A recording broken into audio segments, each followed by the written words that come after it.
Ban लगा दिया है, 5 साल का बैन है। पीएफआई के फ्रंटल ऑर्गेनाइजेशन पे भी बैन है, सिर्फ एसडीपीआई को छोड़ के सारी जो संस्थाएं हैं पीएफआई से जुड़ी हुई उन पर बैन लगा दिया गया।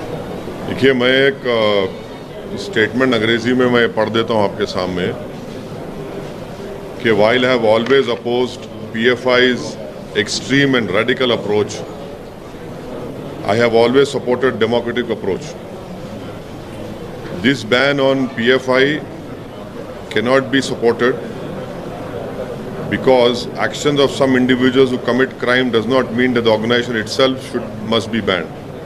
Supreme Court has also held that mere association with an organization is not enough to convict someone. A draconian ban of this kind is dangerous as it is a ban on any Muslim who wishes to speak his mind.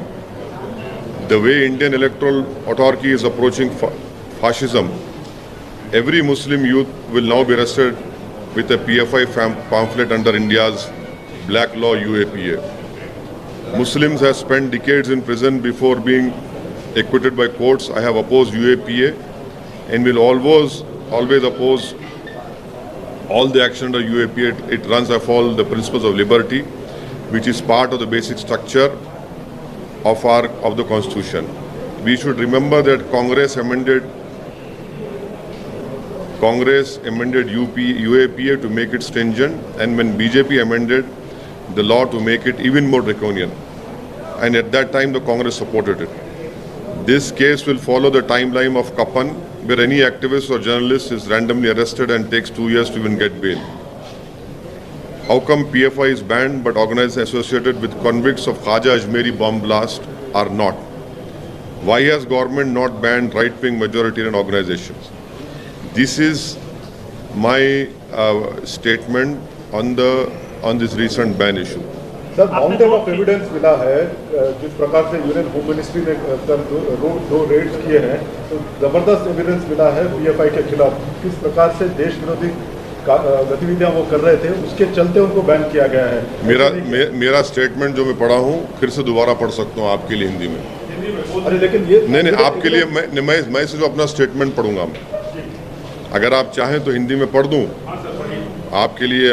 आपके हिंदी में पढ़ना है तो पढ़ दो, तो हिंदी में आपके लिए सुन लीजिए ताकि हिंदी में आपको आसानी हो जाए।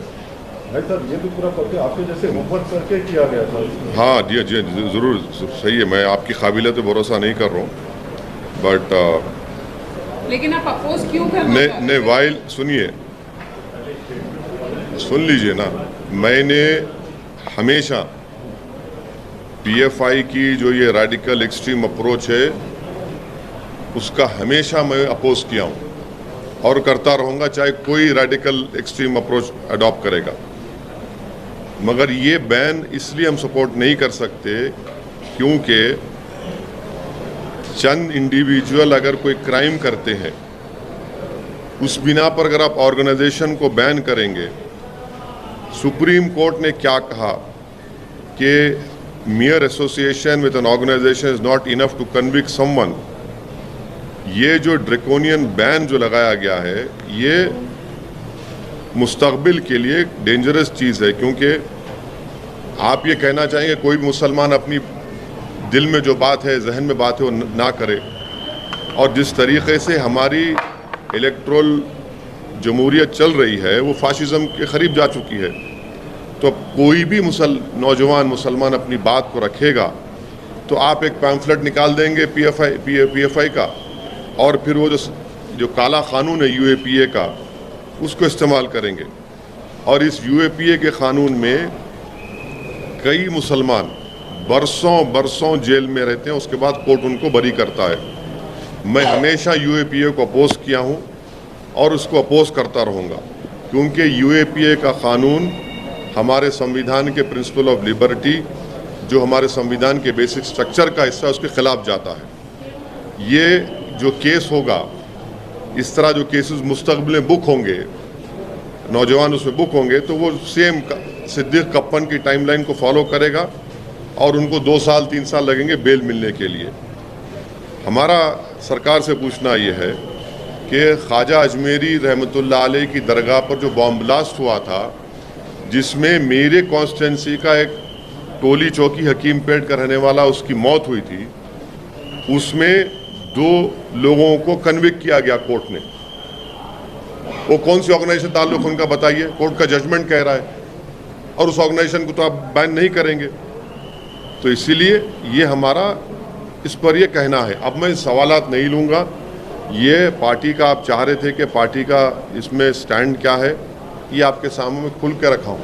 रेडिकलाइजेशन हो, एक्सट्रीमिज़म हो, हम उसका अपोज करते आए हैं। चाहे रेडिकलाइजेशन, एक्सट्रीम कोई भी करो, कोई ऑर्गेनाइजेशन करो, हम उसका अपोज करते आए हैं। मगर जब बैन कर रहे हैं तो इन चीज़ों को भी ध्यान में रखना चाहिए था। सर, कुछ पॉलिटिकल पार्टीज ने ये बोला है कि आरएसएस, पीएफआई आरएसएस के पैरेलल अपने आप को मानती थी कि आरएसएस की तरीके के संगठन जो राइट विंग जो रेडिकल ऑर्गेनाइजेशन जो राइट विंग हो, मिडिल विंग हो, सेंटर विंग हो, कोई विंग हो, जो भी रेडिकलाइजेशन और एक्सट्रीमिज्म की तरफ किसी को लेकर जाता है उसको अपोज करने की ज़रूरत है। और अगर आप ये कह रहे हैं कि रेडिकलाइजेशन सिर्फ एक तरफ हो रहा है, नहीं, रेडिकलाइजेशन हर तरफ हो रहा है। PFI political party SDPI has not been banned because they don't have evidence against them. What the NIA says is that the entire crackdown on PFI and each of its associates were on the basis of evidences collected by them. So you are drawing parallels saying it's an unjust in saying that you don't support this ban. The fact that NIA says this is done on the basis of evidence collected, and that's the reason why I would apologize to you. I have decided to read a statement. In my statement, I have mentioned the conviction of those people who had bombed Khaja Ajmeri Dargah. The world knows to which organization those 2 people belong to, the convicted people. There is a conviction, and the court has given the conviction. आप right wing की तरफ इशारा कर रहे हो, तो आपका क्या कहना है? वो आरएसएस के साइड आप इशारा कर रहे हो? राइट विंग में बहुत से हैं ना, राइट विंग में बहुत से हैं। अब तो कोर्ट भी ऑर्गेनाइज टीवी को बोला कि आप लोग देख के बोलो। बहुत सी बातें कोर्ट ने कही है। राइट विंग और हाँ, राइट विंग में बहुत से हैं जिसमें मैं ही नहीं हूँ। सर, एक लिंचिंग का मामला सामने आया है, आपको जानकारी होगी तो क्या है? अब ये देखिए, शहबाज अंसारी, मंदार झारखंड के बच्चे को,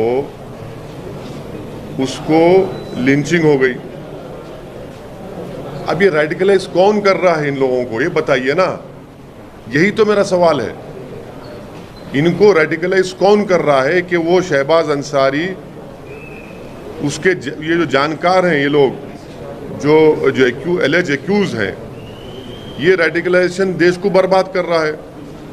क्या शहबाज को इंसाफ मिलेगा, या फिर बीजेपी इन लोगों को भी जो एक्यूज हैं उनको फिर फूल माला पहना देगी?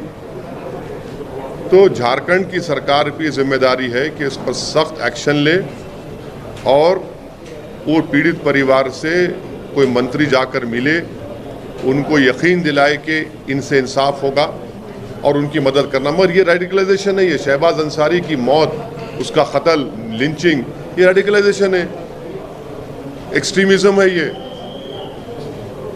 धर्म संसद में क्या क्या नहीं बोला गया, ये सब रेडिकलाइजेशन हो रहा है। सर, शहर हैदराबाद में काफी अमन का माहौल रहा है, कोई इस तरह की अप्रिय घटना सालों से देखने को नहीं मिली है। लेकिन अभी 2 दिन पहले एक ऐसी घटना हुई कि दुर्गा माता के पंडाल में कुछ महिलाएं बुर्का पहने को गई। हाँ, तो आपको पुलिस, आप तमाम ने हमारे एमएलएस का स्टेटमेंट आपने कैरी किया, मैं आपका शुक्रिया अदा करता हूँ। वो उसी वक्त गए, उसका कंडेम किए। उन लोगों को इंस्ट्रूमेंट थे हमारे एमएलए, वो जो गंदी हरकत किए, उनको अरेस्ट भी करवाए। पुलिस का स्टेटमेंट भी है, पुलिस को भी एक्शन लेना चाहिए, डीप जाना चाहिए कौन है। ठीक है सर, थैंक यू।